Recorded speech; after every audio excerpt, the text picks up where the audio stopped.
guys, welcome back to We Are Dynamize. Kind of took a little 3-week hiatus there, with everything going on. Everything's getting crazy, but we're killing it, right? We're back on it. Never stopping. Never stopping. We're just going to keep going, but, little backstory on kind of what's been going on in our lives, we're just kind of catching up, cruising, trying to make things work, getting some new accounts. Everything's finally opening back up, and hopefully everything keeps going good. Everyone's feeling good, everyone's doing good, so checking it out, right? Yeah, no, shit's lining up completely, and just excited to see what the steps are for the future and all that good stuff. But I'm more excited about the guest. Yeah? All right, well, let's get the guest on. Welcome, Jesse Paul. What's going on, brother? Get you on, Paul. What's up, man? How's it going? Just taking it easy, bro. Let's get you all, get your headphones on. Let's get it going. All right. What's going on, man? Introduce yourself. Who are you? I'm Jesse Paul, and I live in Los Angeles. Just drove down. Took about 40 minutes. Beat Right the on. traffic, so that was good. Man. Appreciate you coming out here. Yeah. Where are you in LA? I am in Glass Hill Park, which is kind of like Eagle Rock, Highland Park. East side LA. Okay. If you guys are familiar. I'm going to scoot a little closer. Yeah, man, get comfortable. Do your thing. And you guys prefer me to be open to the cameras? Or Yeah, more open towards to the- whatever you want, man. All right. Just, We're open just up. super chill vibe all the way across the board. So it's like you want to Right. be close, you want to be far, move your mic around, Yeah, do whatever. you want. As Yeah. long as you sound good in the headphones, bro. It sounds good on my end, so Cool. I think we're rocking. Yeah. Did you you sound guys like shit, I'm going to tell you. good, yeah. What's up? Did you guys build this table? Yeah, we built this table. It's a vinyl wrap with a vinyl sticker over it, and then we blasted the base black, and then built a base for it, and then all these cords are ran through it and drilled some holes, and It was like Cool. our old dining room table. Nice. and we were like, we were gonna throw it away, and we were like, dude, well, we were gonna build some like really like outlandish table originally for the podcast room. We probably will at some point when we make another studio, when we get this other warehouse that we're looking at and stuff like that. But we were gonna make like a giant V table and make something super sick to where everyone's super open to the camera. But for the time being, we made the dining room table work. So Nice. yeah, Cool. it's not bad. Yeah, No, we're doing a stainless steel table next. stainless steel. There you go. That's Wow. what we're gonna do Yeah, next. that'd be The stainless steel nice. table. Yeah, That'd and look we'll nice. probably blast it, powder coat it or something. That'd be cool. cool. Yeah, so we'll powder coat it. But yeah, dude, real quick about you. So pro snowboarder, man. How long have you been snowboarding? Just give us a little basic rundown on kind of your life and what's been going on and how it all got started, man. Yeah. Well, I grew up in Maple Grove, Minnesota. Okay. And I grew up skateboarding since I was probably Yeah, I've 11 or seen 12. some skateboard clips, dude. They look Oh, yeah. you Does he rip shred? skating too. Yeah. Yeah, he rips. Oh, thanks. Hopefully we're gonna get a little mini pipe soon and you come out and skate the mini ramp with us. That would be rad. I've been skating longer than I've been snowboarding.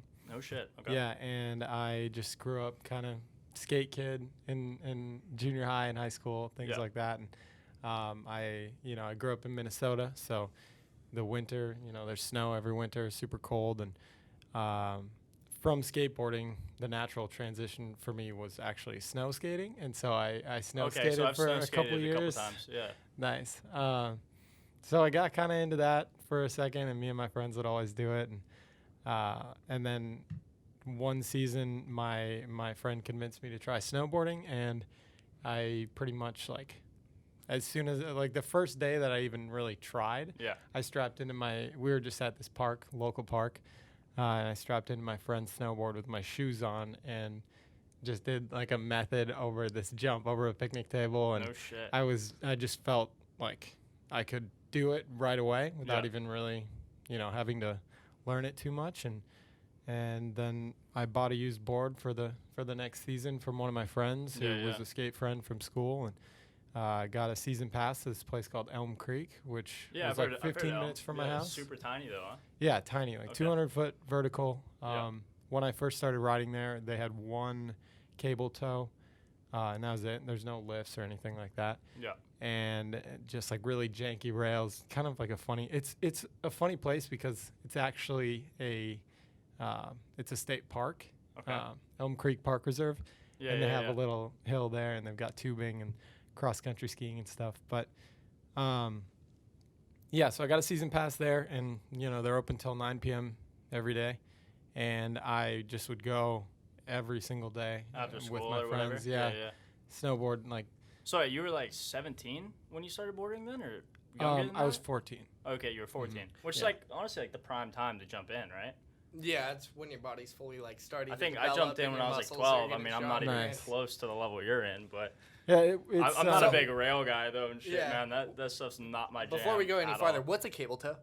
Okay, so well, everybody knows. I mean, you guys probably know what a tow rope is, right? Yeah, I know what a cable. Yeah. Well, the tow rope is like a high-speed rope, and a cable tow it's just a wire that has these little nubs on them. It's like best way to explain it's like what they use on the bunny hill. Exactly. It's what they use on a bunny hill, but typically what you're talking about, I believe, is a bunny hill terrain park with just rail setups. Pretty much. It's a bunny hill with tons of rails, and you're just going up and just doing laps. Right? Yeah. Okay. Yeah, but a few years after I started going there, they actually they got a high-speed rope, and then a couple years after that, they got another one. And so right now it's 2 high-speed ropes on either side of the hill, and so it's kind of like a skate park, and you can like hit these rails over here, and they fit like I think like 25 rails in this tiny little area. So it's super sick. Oh my, it's amazing. Yeah, it's like especially these days, the evolution from when I started riding there at 14 to now is unbelievable.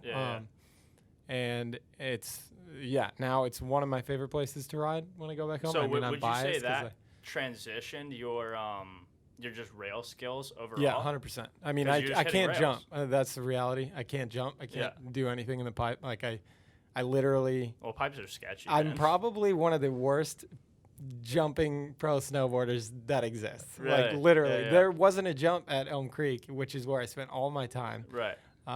And I mean, literally, they had a little jump that was like 5 feet. That was it. Yeah. And so I never got comfortable in the air, and I never I still really haven't. I mean, I can do things. I can do 720s, and I've done one double backflip. 720s. That's okay. I've done one double backflip, and I can't like double cork. I can't do anything. Yeah. You know, I'm scared of hitting a 60-foot jump, which should be like pretty normal for most pro snowboarders. But you know, there's no shame in that. I grew up skating, and I'm a rail kid. I'm a park rat, and you won a gold medal this year. So. Street snowboarding has been like where my heart and passion has been. And I guess going back to the story, kind of long-winded, but so yeah, riding Elm Creek all the time.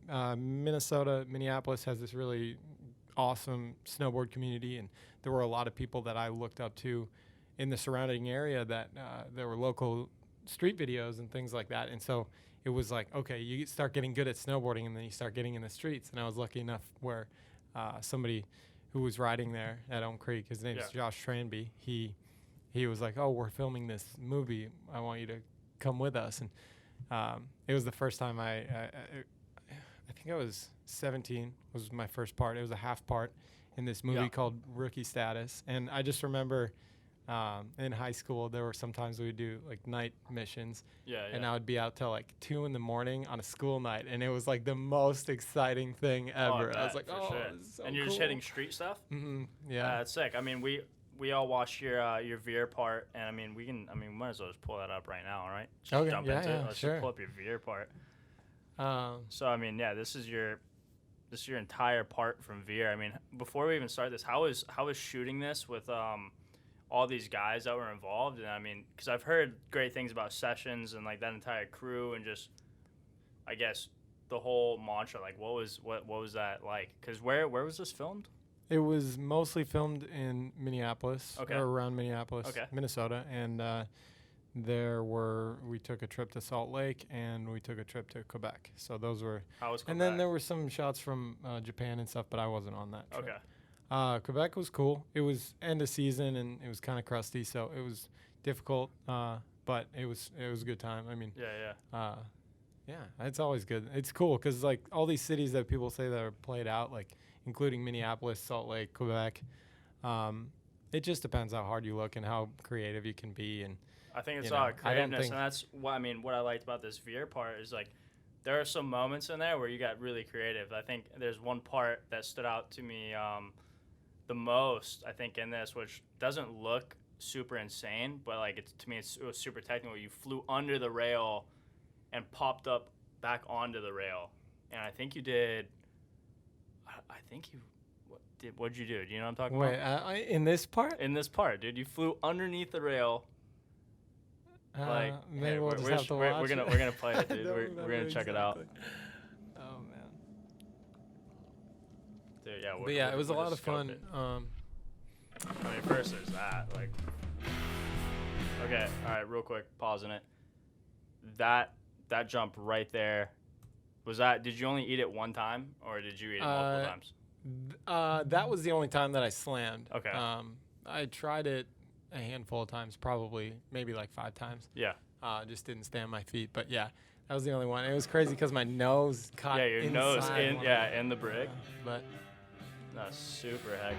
But yeah, I found that spot probably six or 7 years ago, and I finally hit it. That was in the town I went to college in. Yeah. No, it's mental, dude.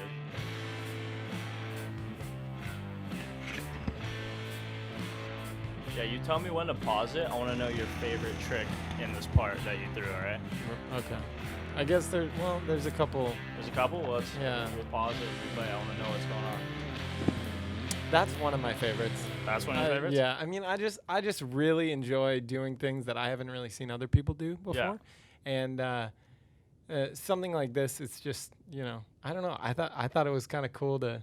I think it's cool how you fakey back down and then and then onto the rail, because otherwise it's like a down rail, but it's like, how else can we use that? You know? Get creative with it.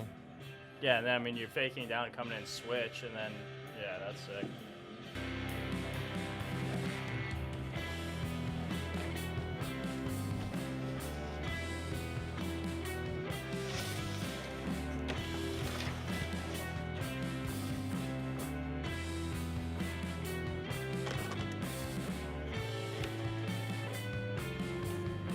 Slam a ton filming all of this? Yeah, I always do. Yeah. Really? Is it like, because I've never riding. Boarded street, obviously. Like, there's some slams like on that. Yeah. Like, that one, no. That one, I was the one take. No, it took a couple times to ride away, but I didn't slam. I've gotten better at not slamming over the years. Yeah. But I've been filming parts for I guess 11 years now. Is street snowboarding is frowned upon as like street skating and stuff a lot of different places, or is that why you do it at night? Or yes and no. I mean, it's definitely frowned upon. Like, it's not. The thing that makes it hard versus skating is you can't just do it. You can't just throw your board down and hit it. Like, you got to set it up for so long. And I mean, I think in some ways it's easier to get away with than skating. But I think so too. Well, I think like if you go to the entire skate culture, like the skate culture came up super punky, right? I mean, I think it's completely transitioned. I mean, obviously there's still punks, so to speak, in both sports, but skating came up way punkier, where snowboarding, it did in a sense, but more on the mountain when it was first coming up, where like skiers and snowboarders kind of had their little like friction there. But then, like, transitioning to the street, I think people were just kind of, like, almost mesmerized. They're like, what the, like, they're building jumps in the middle of the street. On skating, you're just hitting whatever's going on. This, you're, like, building. It's planned. Yeah, you're kind of, like, planning out, right? Yeah, but it's still, like, you're still trespassing. You're still potentially damaging property. There's liability. Pretty much anywhere in the U.S., people aren't happy. Yeah. Yeah, and certain places it's better than others, but in general, you just kind of have to be as sneaky as you can and hope that nobody sees you, because people get pissed off. That's just the fact. That's just that's just kind of the nature of everything. Yeah. It's either they're extremely pissed or they're extremely stoked. No in between, huh? Yeah, but like, more than likely extremely pissed. Yeah, it's rare to find somebody who's like juiced on what we're doing out there. Really? Yeah. Oh yeah. No shit. Which is honestly hard to deal with after doing it for 10 years. It's like, you're like, are you kidding me? Like, sometimes I just want. It's like, I'm just trying to make art here. I'm just trying to do something cool and use my body and like, be creative, and I'm just like. I like people talk to you like you're just like a degenerate and like. Yeah, degenerate. Yeah, a little punk or whatever it is. Yeah, it's super annoying. And I like the way you talk about it. You classify it as art. And like I talk about that a ton. Is just like everything's art and everything's its own art form. But you just got to really realize that. I feel like a lot of people don't, you know. Yeah. And when you do, it gets way more fun, and you get creative, and you can start spicing it up and doing cool things, right? So Yeah.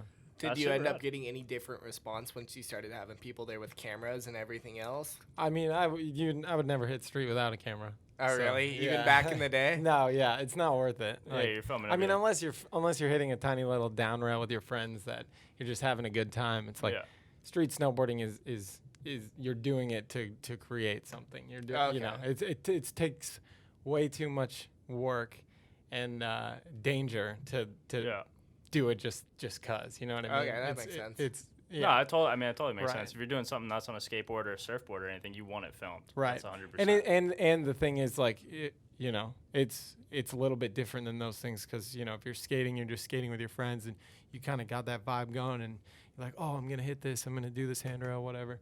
Where snowboarding, it's not really like a session. It's like you show up and you're like, okay, take at the very minimum an hour, probably at least 2 hours to set up, and then you're figuring out speed and getting all that. So it's a production to just get to like just do the thing. Do the trick. And so you wouldn't just like be like, hey, everybody, come and help me do all this stuff to like, unless it's the session on a down rail where everybody's hitting it at its natural speed. Yeah. But a lot of the things that I hit, you know, it's like we've got a winch or a bungee or a drop in, and it's just a lot of work. And so I guess in that way, it's it's always you always want a camera. Yeah, has it happened a ton then where like you're literally just done setting up, haven't even been able to hit it yet, and someone rolls up and they're like, how shitty is that? It sucks. I mean, I've gotten kicked out of every single part along the way. Sometimes you just walk up to it and you get kicked out. Sometimes you set it up for 2 hours and before you hit it, you get kicked out. Sometimes you get a couple hits, you get kicked out. Sometimes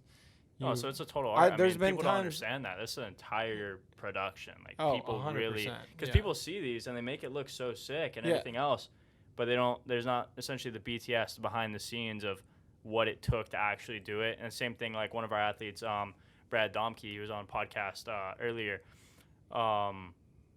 Just like the setup for him to get that porto bomb, he rode the biggest wave ever on a skimboard in Mexico. Oh wow! Obviously, the waves created by nature, but the setup to get down there and all the planning that like in the surf culture and stuff, it's similar in a sense because you got to track like swells, you got to track the wind's onshore, it's offshore, you know, and like just perfect timing, everything's got to kind of line up. And I mean, similar with this, you know, because you got to build your drop in or get your winch set up or whatever you got to do, and hopefully you don't get kicked out or whatever's going on. Well, it's almost anything beautiful takes time and effort. And effort, it's exactly. Nothing happens overnight usually. Yeah, definitely. And this clip that we're on right now was actually it was on a holiday. What day was it? I think it was New Year's Day. Okay.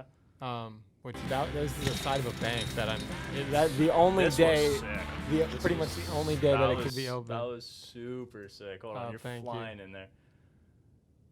See, that's creative as shit. I saw that one too when I watched this, and I was like, "See, this is what I'm talking about." Right, yeah. Go underneath and pop on. Yeah. I just don't. I don't see people do that. I thought that was creative. That was super sick. Thank you. Woo! But yeah, in that first shot, we shoveled for like 5 hours the night before just to build up the landing. Yeah. So, a lot of that kind of stuff. How hard is it to ride those rails right there? Like that one took like 200 tries. It took a long time. This one, I tried this about 5 years ago and broke the handrail. Oh, no kidding. And then they replaced it, and so I went back. I've hit that rail in about 10 different. Oh, this actually is the park that hill back there is where I did that method over the picnic table. The first time you put on a snowboard? Yeah, this is Weaver Lake Park in like the hill that way. Yeah. So that's gotta be pretty cool. That's where I first did it, and it's cool because pretty much every video part I've had, I've done something on this rail. So it's like it's kind of like my origins is that park in a way. No, I mean I thought it was dope. I mean you're wenching up the rail. You're stalling on a park bench, then dropping back in. I mean, like, you're getting pretty creative with it. It's not just... Yeah, and one thing that's cool about just street riding is things can change. And that picnic bench, like I said, I've been hitting that spot for years. You could actually pull up a video from over 10 years ago of me hitting that rail. We're going to have to pull it up. Yeah, we should. We'll pull it up. And But that park bench was just put in like a year or two ago, and so that opens up new possibilities. And so I'm always going back to old spots and kind of reassessing. And sometimes a spot that I'm like, oh, I've hit that a bunch of times, and I'll go back and I'll see something that I haven't really thought of doing there, and that kind of like what we just watched. Mm-hmm. Yeah, how you stalled on the bench. I mean, just type in. I guess just type in my name. Or no, type in Jibulation 540. how do you spell that? What's going on? JIBULATION 540. No space. Yeah. And then go on the not that one. on the page? Yeah, go on the page. And then the Jesse Paul handrail session.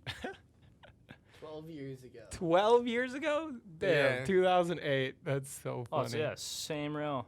And your buddies are pulling you in on it. Yeah. Barely any snow. Yeah. End of the season. This was my first, I think, one of my first handrails that I ever hit. This was before I filmed a part. I mean, that's still insane.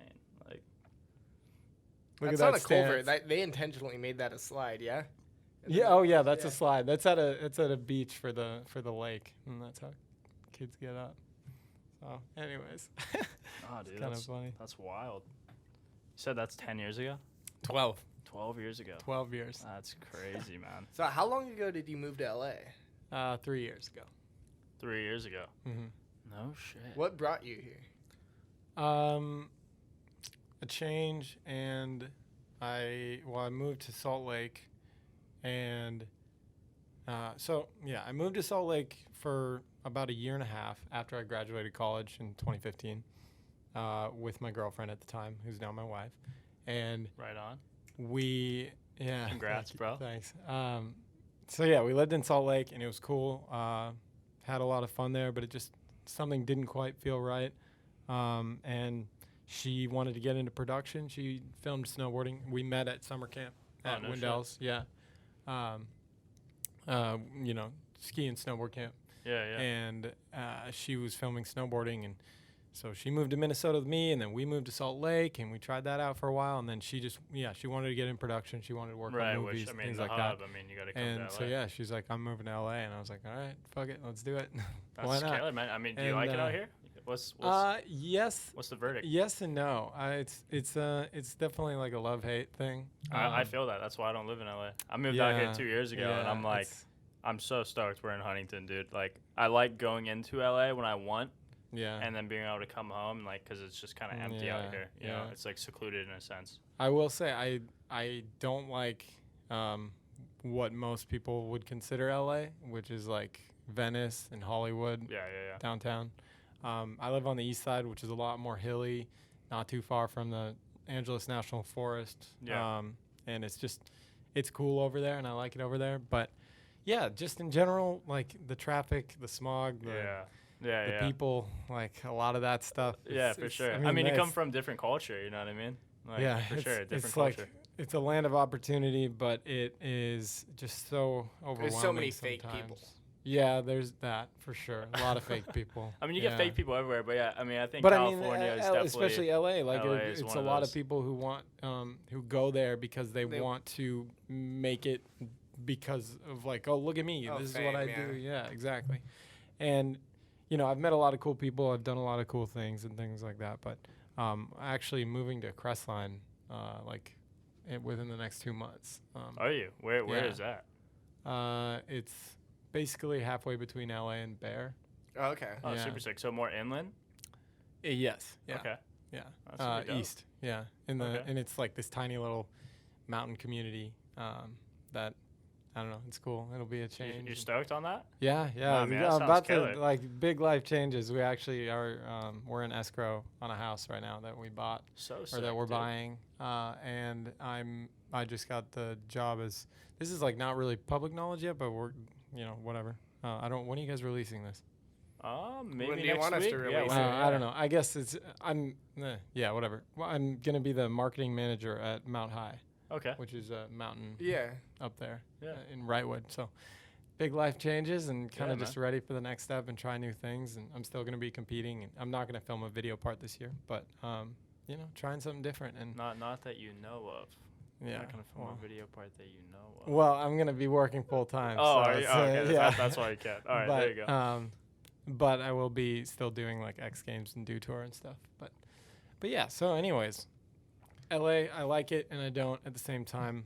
Yeah. It's been a lot of fun, but it's not where I would live. And it's not where you want to long-term. settle down, you know. Exactly, You're yeah. married now, and you're just trying to take it easy. I mean, still Yeah. compete and stuff, obviously, like you're saying, but you got a different change of pace, man. Yeah, Different. yeah. You got to make a lifestyle choice. Mm-hmm. I dig it. I'm backing it. Yeah. I think it would be sick for you. Yeah. Thank It'd you. be super killer. And that's a fun little mountain, right? Don't they have like a similar terrain park to like Elm Creek? Well, it's a small mountain. It's a small mountain, but don't they Yeah. have some like pretty like They've got what you said, like raggedy rails and jumps Yeah, and shit? yeah. Like kind of That's what yeah. it is. It's just back to back to back to back. Like Rails, a Yeah, bunch of right? little exactly. stuff they set yeah, up. which is cool. And I'm also going to be kind of managing the park a little bit as well. So hopefully, you can make some adjustments there. And yeah. I mean, ideally, I'll be able to kind of like, you know, help to make that place, you know, what it kind of used to be, because it used to be a really cool place that got a lot of media content and a lot of pro riders coming through and stuff like that. Yeah. In the last few years, it's kind of, you know, faded away from that, but hopefully I can. Why do you think that is? Just Bear I think, throwing up yeah, massive I think Bear it kind of became like the D park spot. of like near LA area in that mountain range, Yeah. and yeah, I don't know if it's just kind of different people and different things, budget changes. I know they had a lot of trouble with snow for a few years. Yeah, definitely. And yeah, so No, that's like that super rad mountain. You just go up like quick night boarding. Because Yeah. you could get like a night pass there for like $80 for 4 nights.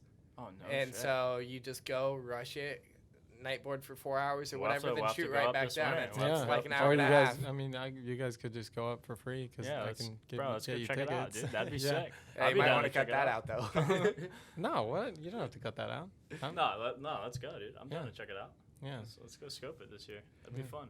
No, let's swap this up a little bit though. Let's Yeah, like start talking about like the struggles and shit of being a professional athlete, because so many people, it's like between the surfing community and stuff, like I have buddies on tour. They don't make shit, and so many people are like, "Oh, you're a professional athlete," or this or that, and Surfing?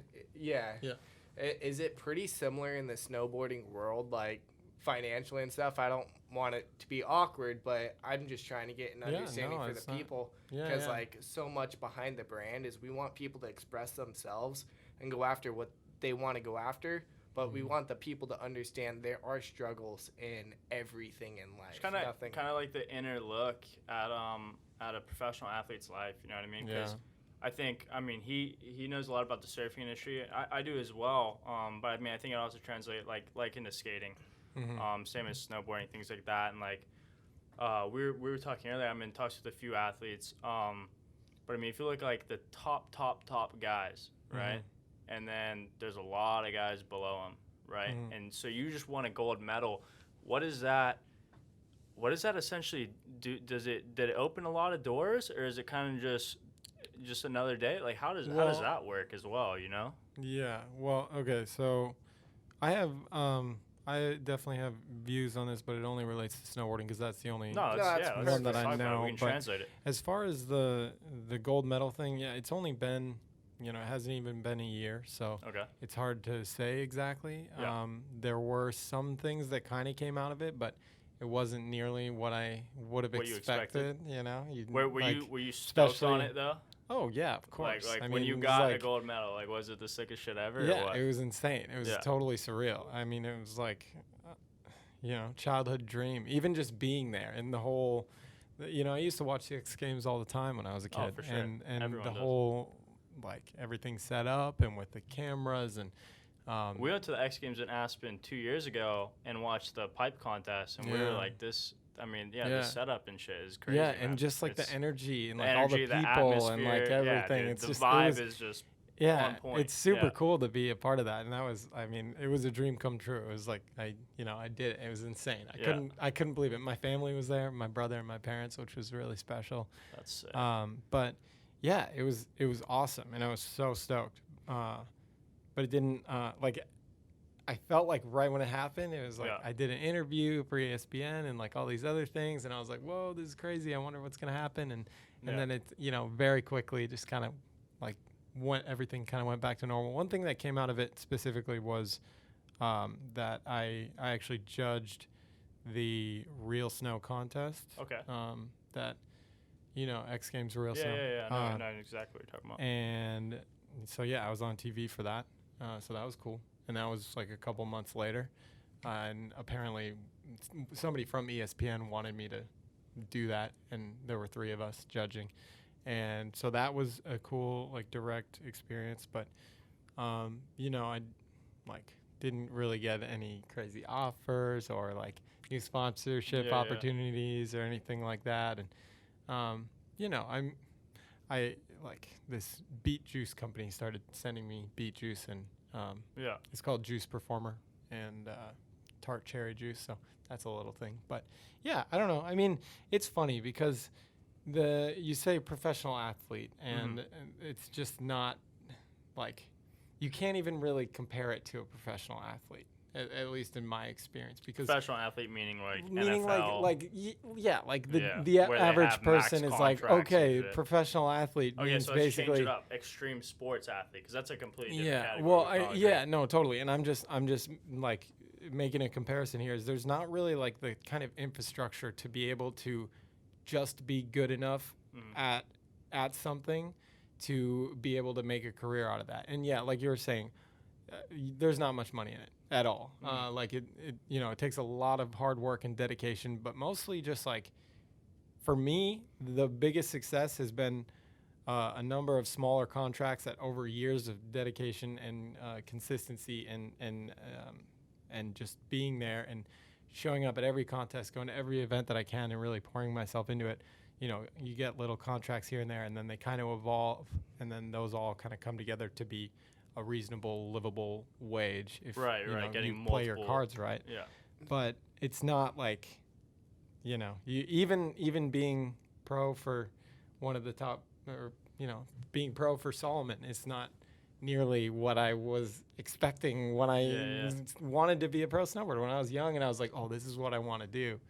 You kind of have these lofty ideas of what it, this big brand makes you pro, and then, and I think part of it is like times have changed. It used to be that, when pro snowboarders were pro, they were making a ton of money because that was also at the time where there weren't many snowboard videos coming out. Snowboarding was relatively new. Right. And so there was not that many people that were that good.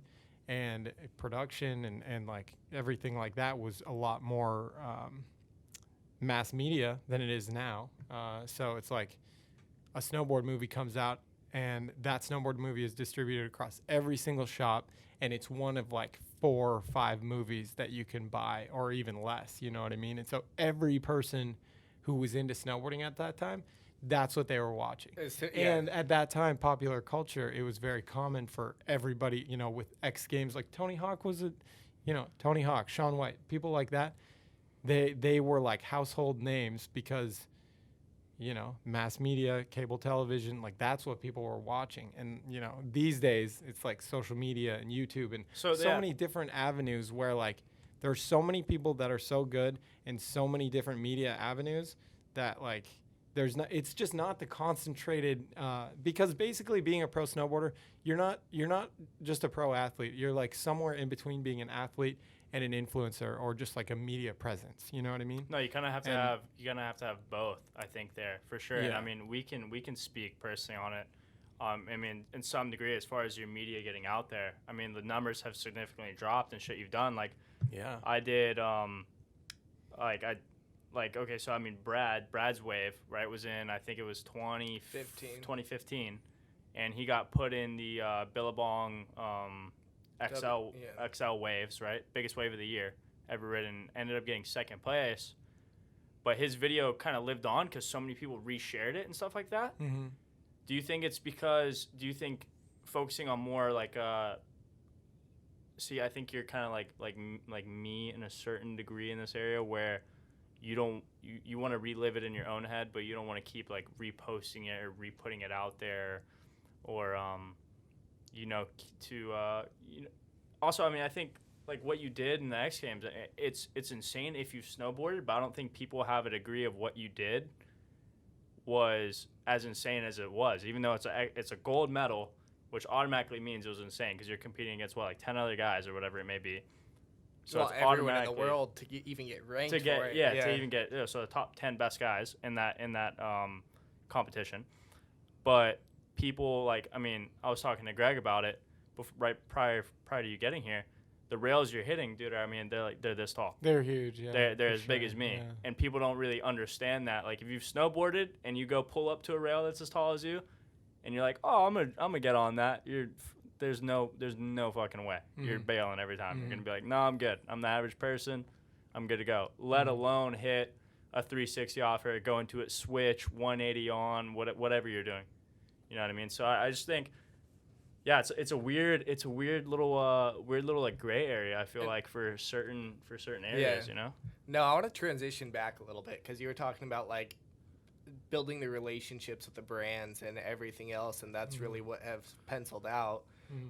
Has it been sticking with consistent brands over the years, and then you build the relationship with them, and they figure out ways to make sure you're taken care of, and so it's that whole relationship end. Yeah, well, it's just the idea that, you know, you're not gonna winning a contest. People aren't knocking at your door to start paying you. You know, what absolutely. I mean? And it's like you got to take whatever opportunity you can get, and I got a little impatient at one point because I was like coming to a head of this point where, you know, I was riding for Solomon for years, and I was putting out these video parts, and I had a few like pretty recognized video parts, and I wasn't getting paid by anybody or anything like that.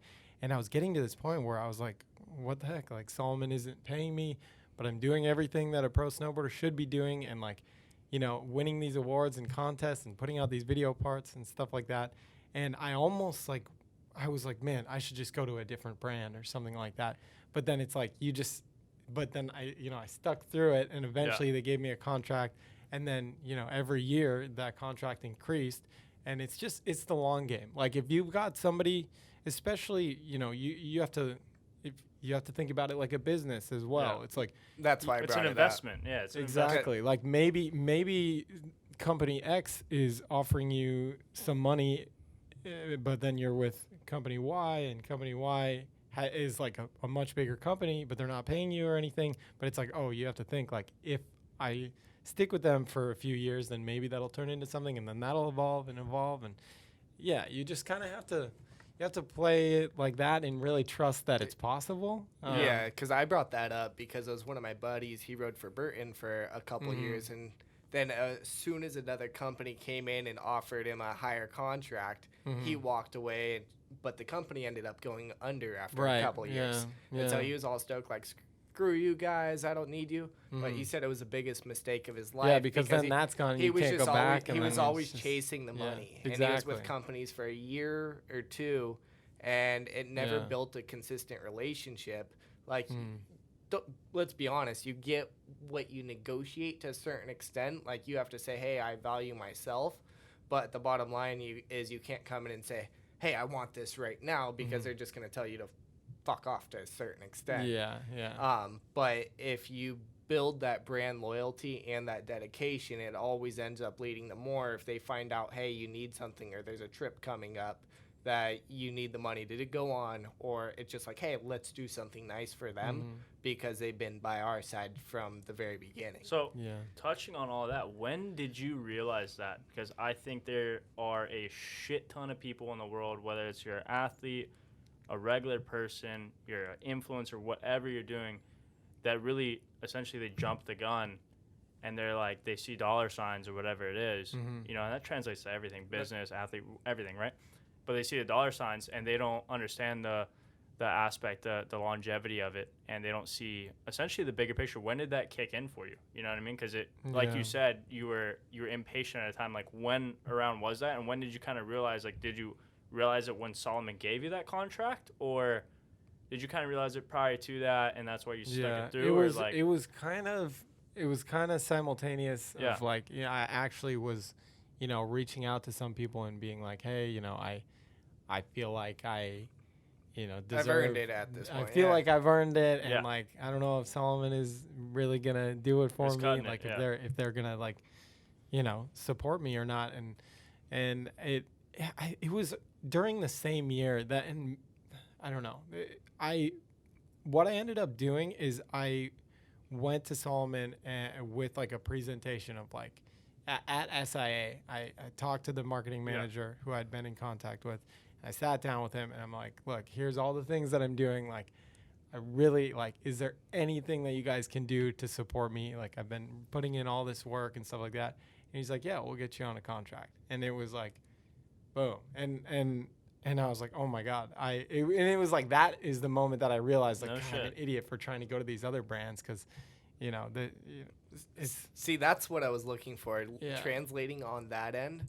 Because there's so many people in the younger generation nowadays, instead of going and talking to the companies they work People are for, scared one to thing or talk, another. dude. People But are then really scared. they Yeah. go out job hunting right away without even trying to talk to the boss or whoever can make things happen for them. yeah. And they just bounce from one thing to the next to the Yeah, next. and to then the that next. doesn't look good for anybody who wants to support you, because they're like, oh, if they get a better offer, they're just gonna jump ship. They're in it for the money, Exactly, instead of and- the purpose behind whatever company they're actually working with or Right. working for. Yeah, and it's really just comes down to thinking about who's paying you and what value are they getting. Like when a marketing manager for a brand, they're paying pro athletes to be the face of a brand, things like that. It's like, what if you were in that position, what would you want that person to be doing? And then trying to fulfill those roles as much as you can, and then showing them that you're fulfilling those roles. I mean, that wasn't just one meeting sitting down. That was like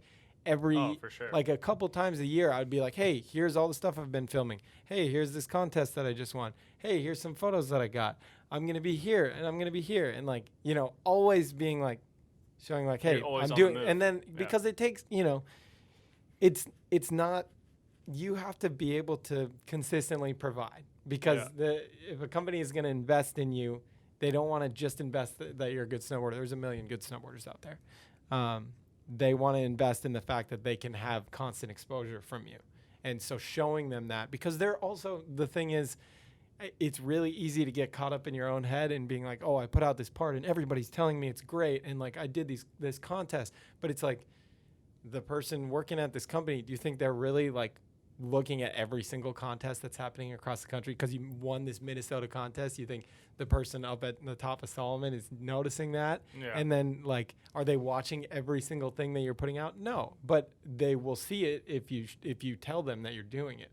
And I think people are, for one, they're afraid to promote themselves in that way, and they're afraid to be like, hey, because you're putting yourself out there, you're putting yourself on the table, and that's just something that. Well, you everyone kinda now, have I to mean, what he's talking overcome. about, the new generation, everyone's used to like hiding behind their phone. You know what I mean? You Yeah. hide behind your phone, and Mhm. and you're not used to that.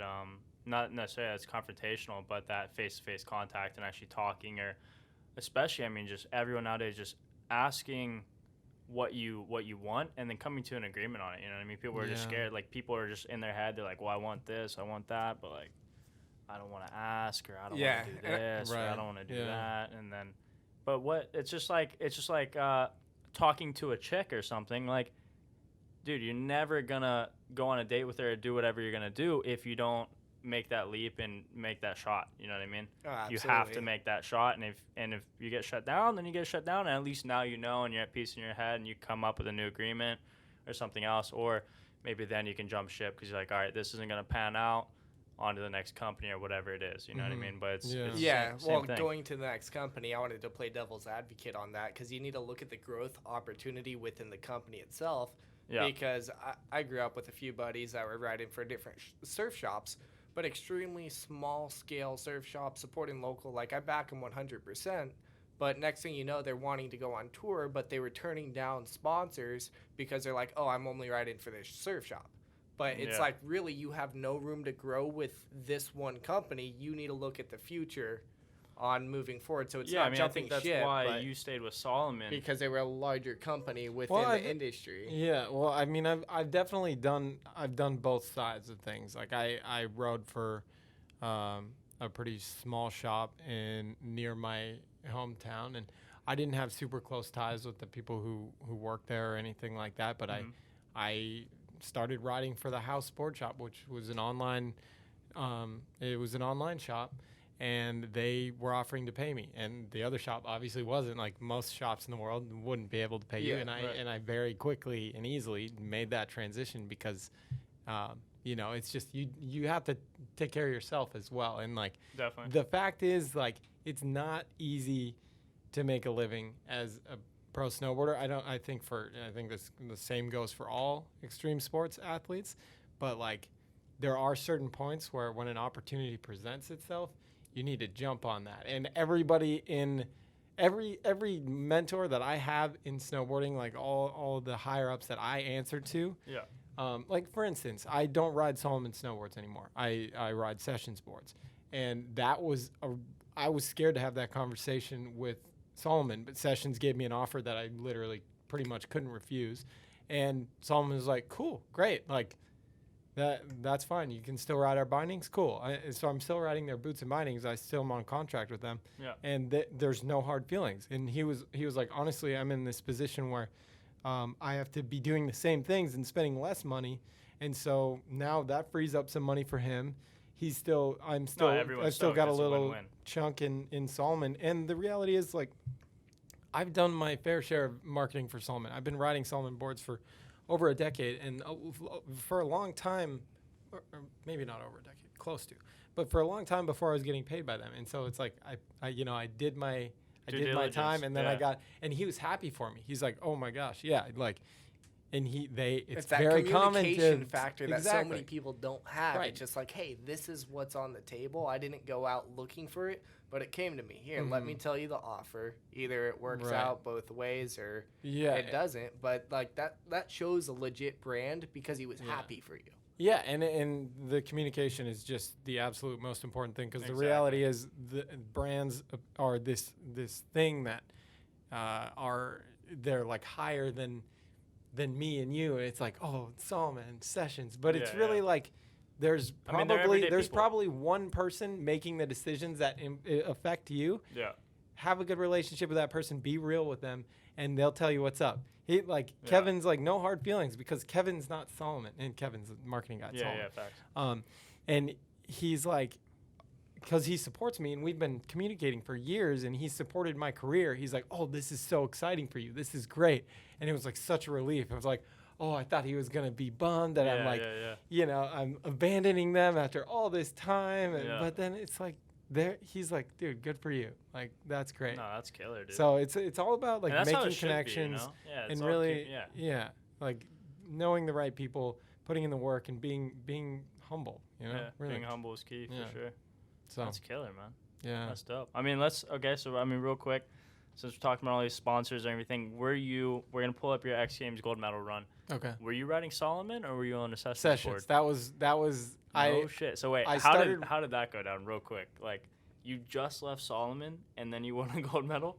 Yeah. But you're still with their bindings and boots, so it's still cool. I mean, they can still use it. They're still. Yeah, totally. So it kind of didn't matter. Yeah. So it kind of didn't matter. Yeah.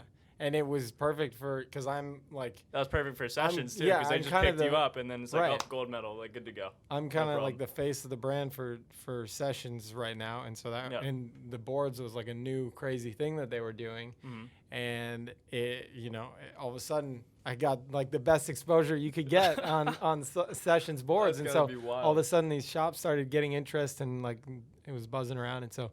That was a really good thing for them. Exactly, yeah. Which is now my career is heavily invested in Sessions. Probably mostly invested in Sessions. So that's like the most important. All right, let's watch this clip, and then I got another question for you. And another thing about it that's funny is I started riding this board. I was riding the same Solomon board for like 4 years. I started riding this board 2 days before this.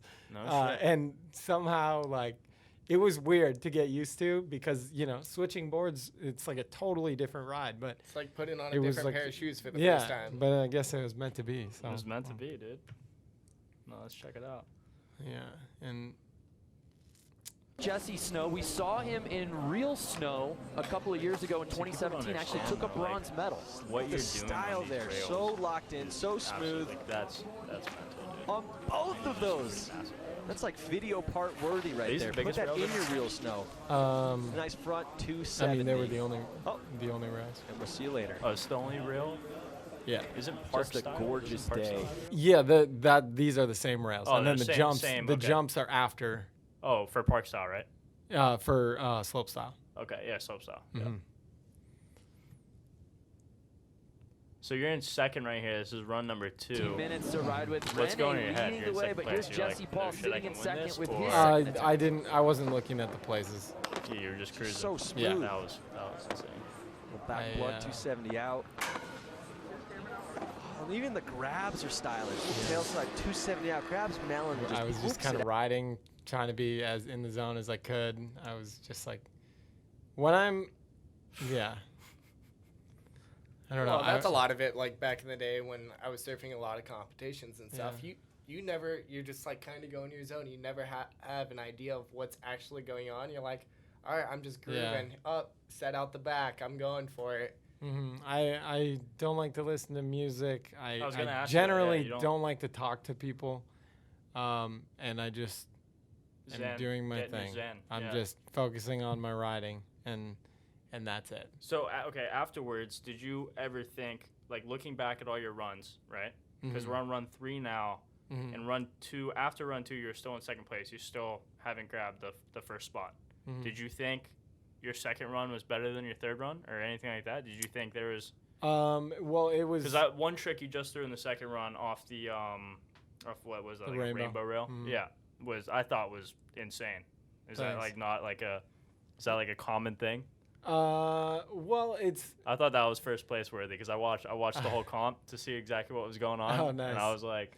Well, so you have to understand that the judging style of this is cumulative. So it's so it's not Right, like I one gotcha. run or one trick. It's like I did my first run, and then I build on that, and then I build on that, and build on that. so it's like it's And just so like what's the skate comp? What's the biggest street skate comp? What's it called? Street League. Street League. It's just like Street League. It's cumulative. It's where it runs stack. Or like your top yeah. 3, or how's this comp work? Well, Exactly. it's all on the table. It's all like basically you don't lose points if you don't land a run, but you don't gain any, and it's like every run you're getting more and more points. So Is it unlimited runs in the time limit, or is it? hypothetically yes, but Okay. it's 20 minutes and with a commercial break and stuff like that. So really, I think we got 4 runs. 4 maybe. runs. Okay, so you get 4 runs. They take the top 3, or they No, they take it all.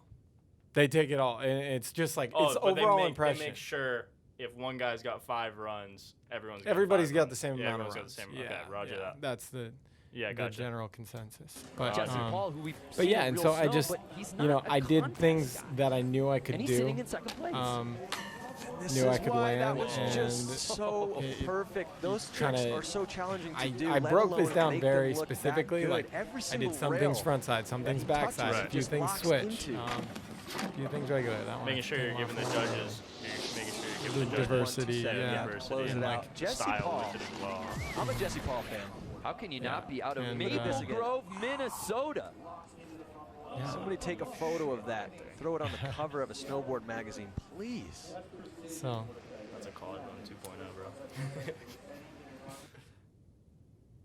The quad in the 1980. So this is your final it looks run, like right? he's always lining Yeah, up. I So your believe final so. runs to do where you that kind of in his snag style of riding. Here's Jesse Paul. yeah, who's I guess so. quietly been in the podium I knew that- position all I day knew that I long, was sitting in that close, silver and medal spot. when 3 minutes to ride with. when I stomped this Way one, back I there, felt so 270 good out, because then it was half kind cab of like back, 3 I just think so you can casual. see how excited I get Batting at the end. 1,000 Yeah. on this Or course. was it that one maybe? Yeah. And he's So- psyched. I was like, okay, I did it. We're done. There you go. Like, He is absolutely stoked on that one.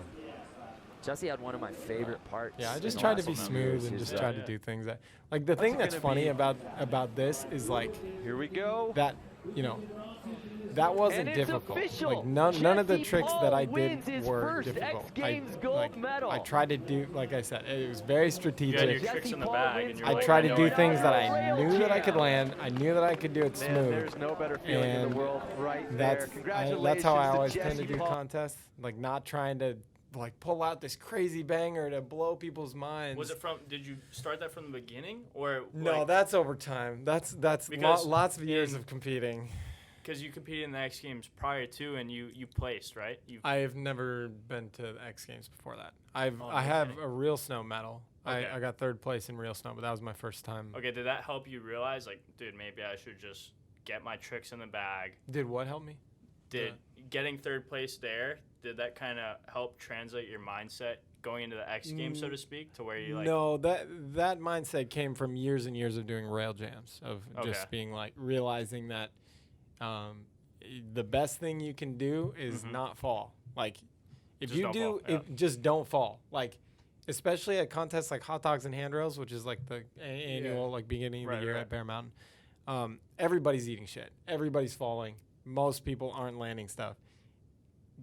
Like if you just land, if you just don't fall, Do it clean you with are style and- in like top 5 guaranteed. Yeah. Even if you don't do anything crazy at all, like Yeah. that's because generally the judges are tick marks, because you can't during a rail jam, you can't internalize every single trick that's been done.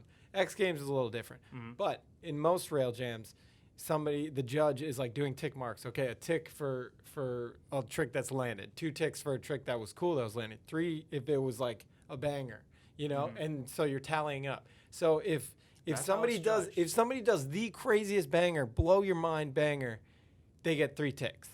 If you do, and they they tried it 5 times and then they landed it 5th time, they get 3 ticks. If you do, 5 board slides, you're gonna get 5 ticks, and you're gonna be in a better spot than that person. And so it's like, Yeah, that's kind kinda- of smart, right? yeah, it's strategic, Which, and you don't it's have the to same do it with that way. surfing A on lot tour, of it, yeah. a lot of it also is like sometimes you're in the moment and you're like kind of working up to these crazy tricks, and I've done plenty of contests where I'm just trying to do this banger and it hasn't worked out, and sometimes it has, but I've just noticed that the best way to approach a rail jam like that is to just stay on your feet. Would you say everyone in that contest has that similar mindset? Where No, they're just, if you watch the contest, you'll see that that's not the case. Well, I saw a bunch of people eat shit. Yeah. I remember that. Yeah. But I think there were probably like 2 or 3 other guys on there that were kind of cruising with it, I'd so to speak, But like, I mean, obviously not. I mean, you snagged it, killed every run, and Yeah, I don't know, thanks. man. That's I wild. mean, I think some people have that same mindset, but some don't. I think a lot of people just snowboard and just try to do good tricks. Yeah. I think maybe I think about it a little bit more, like, You just plan it out. yeah, exactly. I knew exactly what I was gonna do every single run before the contest started. So you're super like zen, but you're a deep thinker at the same exact Yeah, point. like- You're super calm, super chill. Like I never would have pictured you as that person who's just like, oh no, this shit's 100% planned out. Yeah, I mean especially that. So that was your first time at the X Games too? yeah, First appearance, and you were like, all right, we'll just gold medal it real quick. No problem. yeah, You're pretty like, crazy. all right, guys, thanks. Pretty I'm wild. going to do my interviews, and then I'm going to be on my way. Yeah. That's wild, dude. yeah. Damn, man. Congrats. Even though, I mean, Thanks. it's a little late, but that's Thank got to you. be sick, Yeah. man. I know it's a sick feeling, especially with your family there and everything else you Yeah, had going it on. was special. for That's sure. crazy. How Mhm. did your family handle your snowboarding career? Like going into everything, were they supportive or Yeah. not supportive? Oh yeah, they Okay. were supportive from the beginning. Oh, hell super yeah. See, that's supportive. super never, rad. Never. There's so many people I know. It's exact opposite story. Just like, oh, why are you doing that? What? Well, you're he went wasting- to college, too. You graduated. Yeah, you that, graduated I mean college, that too, was my parents wanted. That was kind of You checked a off their requirement, list. Yeah, yeah. they were like, all right, bro, you can snowboard, but right. you still go to school, and you're like, oh, shit. Right. All right. Yeah. And you made that happen. So Yeah. you're the educated athlete, which a lot of athletes I don't think go to school. Yeah. I think a lot of them bail out. A lot of them Mhm. dig out. Yeah. That's wild, man. Yeah, I know a lot of people who didn't even graduate high school, and that that's pretty common for Yeah, for athletes. and yeah. especially extreme sports athletes. You like to get Very- opportunity, you have to be places, you have Yeah, to go yeah, yeah. places, and a lot of the semesters don't exactly line up with the seasons, and so I know a lot of people who have like tried to go to college but dropped out, or a lot of people who haven't gone at all, and Yeah. things like that. So That's But- wild. I mean, it's a hard. I mean, all extreme sports like super hard industries to even tap into because, like you said, there's Mhm. so many good people out there. Like so Yeah. many people are insane. Like I mean, you can just get on Instagram and you can find the Yeah. craziest shit you've ever seen in your Insane. life. You'll be like, yeah, how the fuck? And you'll be like, who is this guy? Yeah, 1,000 followers, right. middle of nowhere. right. And you're Yeah. like, no one's seen him. Where the fuck is? You know what I mean? What's this guy doing? Yeah, You know. So yeah. it's crazy. Yeah, just getting that right exposure and stuff. Like, where was that was that clip that we watched earlier your first exposure moment, or where did your Oh first? no, nobody said you. No, Probably it probably I had didn't like see how many 100. views. It's Yeah, I probably didn't see how not many even views were on 100 that. views on it. Where was your first exposure moment? It's so gradual, so gradual. Oh, it was just over time. Well, Yeah. he's been filming for 12 years now. Well, I mean, Yeah. some people just take off. Like Brad, Yeah. For example, he was like pretty like low key under the radar. Like sick skimboarder dude, would travel the world, Right. winning skim competitions, stuff like that. Was an insane surfer. And then that wave just That wave blew up. him up. It Right, just, he right. just went. Yeah, straight there up the are things elevator. like that can happen. I think one of the biggest I mean, things. it happened with like Red Gerard, or like Yeah. I mean, even Shaun White, so to speak. I mean, he was ripping when he was like 10 years old, but as soon as he was doing Tony Hawk shit in the half pipe on a snowboard, and people noticed that, and like next thing you know, I mean, obviously he won like 3 golds in a row, but Yeah. I I mean, I guess there were a few things. It was a very slow build of like, get good enough, start filming. yeah, Start getting out there, start doing contests, win a few contests, get noticed by local sponsors, which gives you a little bit of feeling that you are good enough well, it's to gonna be push worthy. you, yeah, and it's gonna push you to the Things next like level. that. But definitely the biggest step in getting my name out there was working at Windell's and filming for the summer camp edits. I worked for Windell's for like 5 years. And Is that just a well-known mountain or what? well, so Mount Hood. Okay, yeah, Mount Hood. Yeah, they've got snow during the summer. There's 2 main camps, which are now one, which is now, it's been a lot of change over the last few years, but for a long sure. time it was High Cascade and Windell's. Okay. And and this was also a time where the snowboard industry in general was watching those. They were like, if you wanted to get noticed, those edits at High Cascade were, High Cascade That was like especially, the but Windell's Woodward. as That was the Woodward at that time. That exactly. Was the And so proving it was ground. like the dream to Yeah. get a job there, or just somehow get in there to film for the edits, get your name on those edits, so that you can start to get recognized. And so I started doing that, and I got the ender or opener in a lot of the videos, and just like really, I was a camp counselor, so I lived with the kids, and then I could snowboard during the. A lot of people are either like diggers or which is like park crew, or they're coaches, but that doesn't leave you as much time to snowboard. And so I wanted to be a counselor, because then you could snowboard during the day. And so I would snowboard every day during the summer, film for these edits, kill myself, like trying the craziest shit I could think of. Like literally racking my brain every night. What's something I've never seen before? Yeah. And like What's gonna going get me noticed? nuts, Yeah. like doing flips onto rails, flips off of rails, and trying to just do anything I could. And so that kind of slowly, I slowly started getting noticed, things like that. And then, just started filming parts. And then the other big milestone was when I won Rookie of the Year, and that got me noticed as well, which that was a result of Bodie Merrill invited me to do a project with him. He kind of spearheaded this project, Reckless Abandon. And that was my first, everything I had filmed before was me and my friends making rad videos in Minnesota and doing street parts like that. And then, so I got noticed through those parts and through the park edits at Windell's and High Cascade in the summer. And then eventually Bodie noticed I was riding Solomon boards, and this was like before I was really on contract. Actually, I think it was right around the same time. And so he's like, oh, I want you to be in my project. I'm like kind of the up and coming guy. Yeah. And then that part got me Rookie of the Year. And from there, I was asked to be in the Transworld movie and film that. And so then they just, you can hear it builds up. Yeah, It builds up. Stacking. Yeah. And then every time, and now you can kind of see it just by my Instagram following. Every time I win a contest that's like kind of a bigger contest, I'll get a little boost in followers, and like I can get incentives and things like that. And then every year or a couple years, maybe I'll pick up another sponsor and things like that. And so it is really gradual. There are certain markers, but there was never a point where it's like, boom. See, I think that's super rad, now. because I feel like a lot of the athletes nowadays, at least that are like, say, winning an X Games gold medal in any competition, in any sport, a lot of those guys have blown up with like one gnarly trick where it's really thrown them on the map, and they keep putting out gnarly tricks and stuff like that. But I don't think a lot of the athletes go through that gradual And a lot build. of people win it, and then all of a sudden they think they're the shit, and then they're just like, oh, I'm gonna party, I'm gonna be a dumbass. No, yeah, exactly. And they just fall there's off a the lot map to it. You know, extremely quickly. keeping your head on straight, and yeah, I think the gradual build's super rad. I don't think a lot of people do that. To be That honest was one with of you. the. Yeah. I really don't. Like I've talked to a lot of Interesting. athletes and stuff like that. I don't know if it's. I mean, I don't know a shit ton about the snowboard world, to be honest. I know Right. a couple really sick snowboarders, and then, I mean, other than that, I mean, using other sports for examples, but I think a lot of just like And one-time are you clips talking really about throws them up. like one-time clip and then they're recognized like It goes by viral. public, or it's like they're getting all these sponsors now, like really hitting it up? I think I also think snowboarding doesn't go viral nearly as much because the demographics and like the how demographic, like your event. People don't understand how gnarly that is. I think until you've ridden a rail or tried to jump on a rail and you've eaten shit, you don't know how gnarly that is in my head. Right.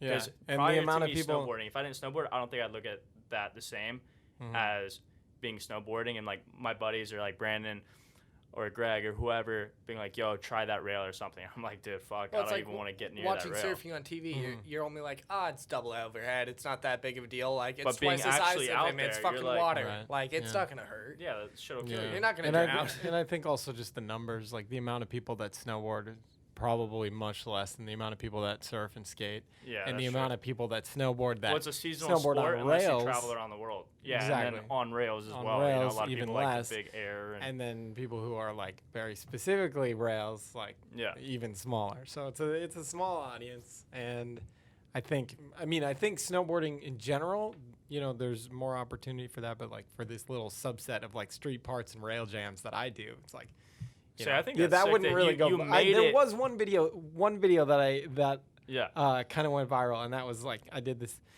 up, flat, down. I did board slide, backflip, board slide, and that like some pro Board BMXer slide, backflip, posted it, and board it got like over 100,000 views, and Yeah. that's Okay. like the most. See, But that's what then I'm it was saying, though. like- But, like, just grabbing traction Yeah. like that, because I have a dumbass video of me 4 years ago. I'm on an inflatable swan, okay, getting launched over the falls at one of my favorite beaches on the North Shore of Oahu called Keiki's. And I get launched, and it was honestly, like, the biggest shore break wave to be ridden on an inflatable fucking object, right? But it got reposted by, Clark Little shot it. So Clark Little automatically has, like, 3 million. A Kook of the Day reposted it. The other Kook page posted That shit it. still gets reposted to this day. Yeah, it still gets Crazy. reposted, but it still has traction. But it was just like an instant thing. Right. And like, dude, there was a moment where for like 6 months, people were like, I was like, random people were like, oh, dude, you're the guy from the And fucking you got Swan. sent That's hundreds of insane. floaties and shit. Yeah, like and like that. I had No companies reaching way. out to me, Really? dude. It was That's wild. crazy. But I've now never everyone heard. does that shit. I've never heard of anything like that Dude, in here. snowboarding, and Well, also dude. like the amount of snowboard companies. It's just not. I don't know. But it's just, it's like nothing. Like it doesn't take any fucking skill at all. Is the funniest part. But like, Dude, the internet these days is so crazy. but yeah, anything can kind of like blow up and I guess do its thing. I think I. Yeah. Oh my god, deal model. Used to back in the day. Where would I even find that? Hold up. Where would I? Oh, here's a chance we're gonna get his I'm not password, I'm guys. not logged in, right? So that's kind of a bummer. I don't know how I'd find it. Like Kook of the Day or something, but that'd be far back on there. Yeah, I don't know. Just I'll show you afterwards. Just throw it like right there. Yeah, I'll throw it like right there or something, and we'll be good. But I'll, Do you I'll want to show see you that? afterwards. Do you want to see the board slide, backflip board slide? Yeah, it is on YouTube. No, I think Instagram. it's on Vimeo. Vimeo? Just go to Google and type in Jesse Paul Stairs Masters. Stairs Masters. Yeah, this was this was a video contest, kind of like Real one? Snow. Yeah, that I did. This was obviously before Real Snow. Oh, what? Wait, Damn, hold on. they're Go playing back. this. It's got to be somewhere else. Go to videos. I know there's one on Vimeo. Here, take away the space in Stairs Masters. One word. Yeah. It's crazy how that little difference will like. What the heck, man? Type in Vimeo after that. Dude, we're just having all. That's kinds of the trouble. screenshot of me upside down right there. Well, I don't know. I guess maybe it's not gonna We're gonna work. go ahead and find Oh, that video and put it right here. Yeah, we're gonna find that video somewhere. Yeah, I'll and send it to you. we'll drop it again Anyways. right there. Yeah, dude. Both have mental clips. Or I think No, I think Greg just sent me the Swan thing on my phone. Hold up, let's see if I can. I think I'm able to share it with the Apple TV. Here, I'll put it right there. But here, so you can see it. That's the way. You just swipe over one. Oh my. So, but I mean, that got, dude, it got so much Wow. random traction. It was just some random day, and I was in the right spot, right time, and then got fucking launched. No way. That's hilarious. But like you're saying, like that one athlete reposting you or whatever, like random Right. people saw that and they're like, oh, that's insane. That kid died, right? And everyone reposted it, but it was super funny. But it just shows like how. But then it's also there's something about that that's like, Oh, it sucks, dude. The audience of that could be anybody who goes to the beach could enjoy watching that clip. Where like, the amount of people that could enjoy watching some like crazy rail trick on a snowboard. Yeah. You know what I mean? it's a lot. Well, they Tiny. just don't Slimmer. comprehend. Exactly. They don't have appreciation for it. Yeah, It's and the that's problem.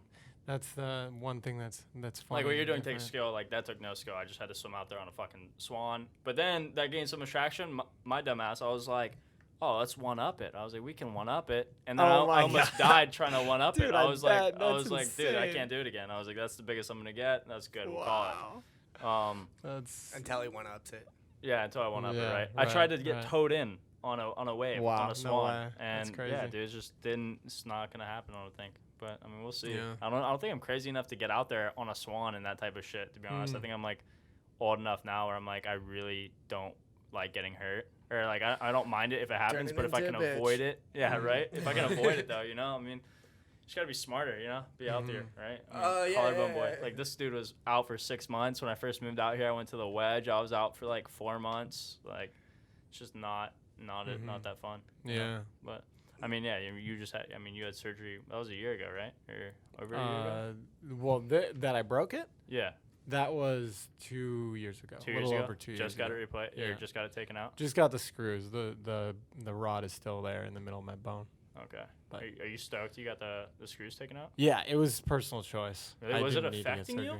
surgery. Or A little bit. Really? Just uncomfortable a little Mm. bit. Yeah, and just like they were sticking out pretty far, and Yeah. like having 2 down at my ankle and 2 up near my knee. It's just, yeah, it's just Well, I it's can't irritating. even wear a backpack with like all my shit because the screws are like right Right. at the end. Yeah, it's just like sucks. uncomfortable, and yeah, it's weird. So yeah, Yeah. I wanted to get the whole rod out. I wanted Right, to get right, right. everything out, but yeah, and I was like set on it. I've said it for years, or for these 2 years. I was like, I'm gonna get it out someday. Yeah. But well, this is finally the perfect time to do it. I mean, everything's pretty shut down. It's and basically just because there's not really there's risk that I don't really have bad knee pain as a result Mm-hmm. of it.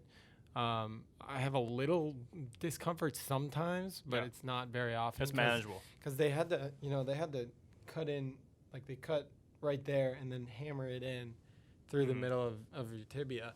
Yeah. And so they'll have to cut me open there. And I was lucky enough where they could go around my patellar tendon. A lot of Okay. times they have to cut through the patellar tendon to nail it in there, No which shit. is like chronic knee pain. Forever. Sounds horrible. Yeah. And he said that he couldn't, because taking it out is a lot more invasive. And it's in there. Like if you watch videos of people getting that shit out, Yeah, it's that literally, lost I watched this video. The surgeon is like, like Yeah. fucking hammering it out, and so it's invasive. And he was basically like, I can't promise that we're not gonna have to go through your patellar tendon. And so it's like, You I were don't like, yeah, I don't want to roger that. risk I'm I good. don't want to risk a life of chronic knee pain when I don't have it already. So it's like, Yeah. okay, we'll just take the screws out. If I really want to get it out sometime later in life, I can. But you know, for now, Still have it's a fine. career.